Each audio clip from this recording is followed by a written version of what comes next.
Hi, it's Chris here on Narrowboat Poppy on a fine Monday evening. We about 3/4 around the Four Counties ring. We're at a place called Roadeath now, halfway up Heartbreak Hill. We've done 14 locks this morning. We've got another 12 to do tomorrow. We started off nearly a fortnight ago from Aston Marina. We went down to Great Hayward. The sun was out and it was absolute roasting. It was too hot. We moored up. We couldn't get on the moorings we usually go on, so we had to go on the Staffs and Worcester just before Tixall Wide.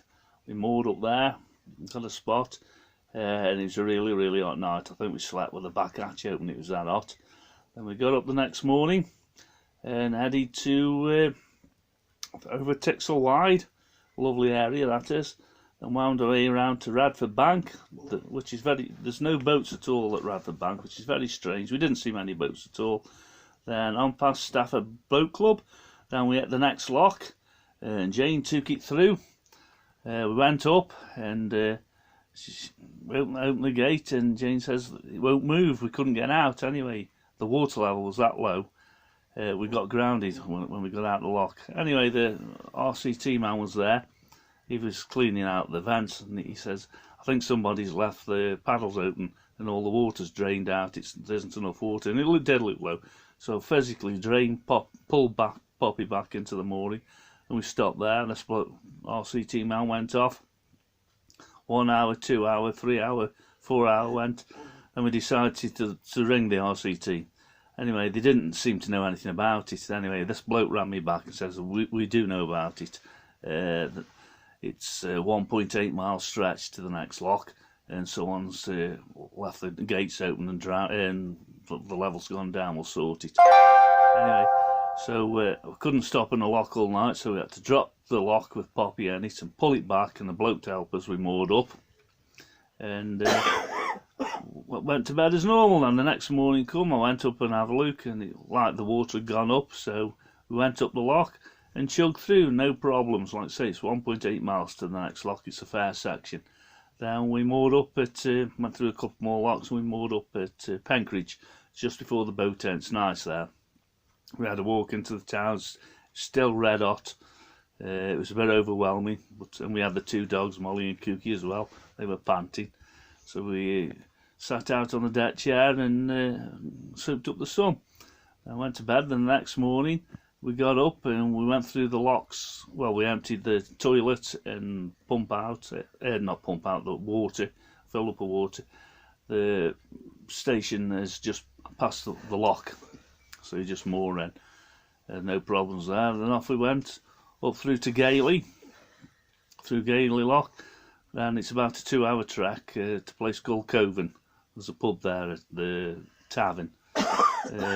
Obviously it isn't open now, but we moored up there. It was still very hot. My son John come out too, and his family. Then the next day we headed down to Atherley Junction. Just before Atherley Junction there's a horrible little cutting. It's about half a mile. It really is thin. The first time I saw this I thought, God, but a boat just fits, and there's a couple of more passing places, but luckily we saw no boats, so there's no problem. Then we went for about another mile and right onto the Shroppy. Went through the stop lock. It's only a little lock. I think it was when they used to limit the water to different companies. We went through there. Then we went for about 2 hours and moored up at Brew. A lovely place Brew is. I like Brew. We've been there a lot over the years. Jane's son come out, Ryan and his family. We had a barbecue. It was really nice. Then the next day we got up and we headed for Norbury Junction. We went through the next lock, which is Aston Lock. Not Aston Lock. Where's it called? Wheaton Aston. Got a blonde moment then. Wheaton Aston. Went through that lot. Then we filled up with water again. Emptied the toilet, station there. Then we filled up a diesel at Wheaton Aston. It's the cheapest place on the cut. So we filled up there. Then we went on to Norbury Junction. It's quite busy Norbury as we moored up. And the weather said it's going to deteriorate the next morning. So went to bed, got up, and it was pretty crap, the weather was. But we got up, it was just like raining. Went through Grub Street, went past Trevor Council's boat. He's like the king around there. He does all the sign writing. Everybody knows Trevor Council. He lives in a butty in Grub Street. Anyway, he said hi. Then we went on. Then up the next set of locks, which is Tiley 5. We moored up there because the rain was pelting it down.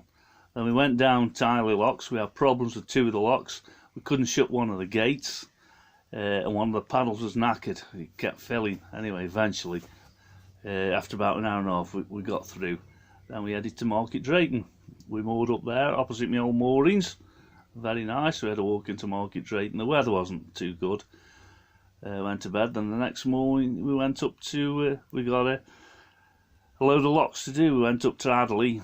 There's 5 there. It takes about an hour. Went up to Adderley 5. Then, where's the next one's called? Aldlam. Went through there. Then we went to Aldlam. Well, we dropped down the first 2 and there's moorings there. And there's about another 12 or 13 locks. We waited for James' son Ryan to come out again. And he helped us down. It took us about nearly 2 hours to get down. Every lock was against us. And it's been like that all around the circuit. Anyway, we got down about 2 hours, and it should have done it in about an hour and a half. We moored up there. Then the next morning, it started pelting down again. We just got ready to go through the first lock, and it pelted down, so we had to come in. We all got soaked. Then he looked at the phone, and it's going to stop raining about 12. So we waited till 12 o'clock, and sure enough, it stopped. But by God, it went windy. We went through the last 3 at Aldlam. Then it's about 3 or 4 hour trip to Nantwich. It's lovely, but by God, it's open. We were going up the canal at 45 degrees to combat the wind. It was hard work, and try and line it up through the bridges. Anyway, we did it, and we moored up Nantwich, which I was glad about. I don't particularly like going that distance in that severe wind. Anyway, next morning we got up. The weather wasn't too bad. Went to the pumping station again, filled up with water. And then we went about an hour, then we went to Barbridge. Then we leave the Shroppy and go on the Middlewich branch. We turn right. We turned right, no problem. It's still very windy, but it didn't affect us. Then we went to Venetian Lock. That's the next one. Dropped down there, no problems. Past Venetian Marina. Then there's another lock about a mile up. Went through that. Then we carried on. It's a lovely canal, that is. There isn't many locks. It's about 10 miles. It takes about 4 hours. Then we went over at the next lock, Stamford Lock, I think it's called. Went through there. Then we went over the breach. You couldn't tell there was a problem 2 years ago. It breached, and what a mess. Then we moored up at Middlewich. Got up next morning. The weather wasn't brilliant. We went through the 2 locks, then at the Trenton Mersey again. Turned right through King's Lock, then we headed down to Wheelock. It took about 3 or 4 hours. There's a couple of locks. Anyway, we moored up at Wheelock. Then Jane's daughter Lindsay came to collect the dogs, because we've got mega locks to do now. I think it's 26. Anyway, we got up this morning. The weather was okay. We hadn't got the dogs. And we went up 14 of them. It's tiring. Anyway, we moored up at Cardiff. It took us about 4 hours of solid locks. There's much different space in between them. Anyway, it's a lovely day now. We've got another 12 tomorrow. Then we booked in for the Aircastle Tunnel on Wednesday at 9 o'clock. You have to book in now. So there's no problem. Like I say, we just booked in at 9 o'clock Wednesday. So we'll be mooring up there. Then Wednesday we'll go through the tunnel. It's about 16 years since I did this heartbreak, and I can understand why. It's not something I'd like to do every day, but we've done it, and like I say, it's about 18 years since I did the ring. But we've had a great time, a lot of ups and downs, but that's boating. It isn't straightforward, is it? So all hope you have a great time. Keep subscribing and give me a thumbs up. Thank you.